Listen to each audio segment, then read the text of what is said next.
One of the most amazing experiences I had in my run for the presidency was at Kent State last year. I got to visit the campus and meet extraordinary student leaders who are working on the most important issues of our day. And those are issues not just important to Democrats or Republicans, but to human beings. Making sure that we stop global warming before we cook this planet to the point that it can no longer support human life. Reducing gun violence that claims more than 100 lives every single day in this country.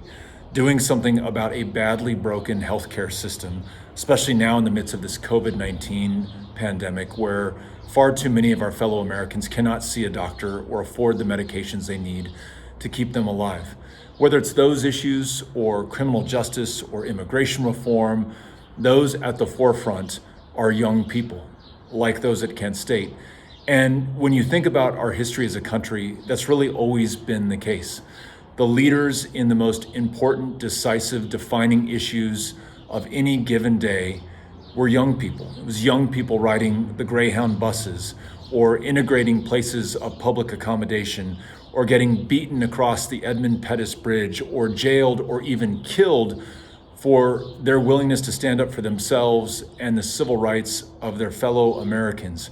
It was young people who served in the wars that this country has fought, and it was young people at Kent State who in the 1960s and in 1970 protested that war and brought it to a conclusion. People like Alan Camphora, who I had the chance to meet while I was at Kent State.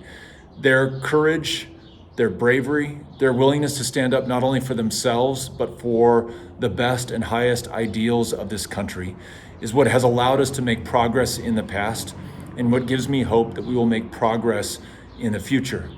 So as we mark the 50th anniversary of the shootings at Kent State, I want you to know that Kent State has made an impression on me, an impression on this country, one for the better and one that we will rely upon as we meet some of the greatest challenges we have ever faced.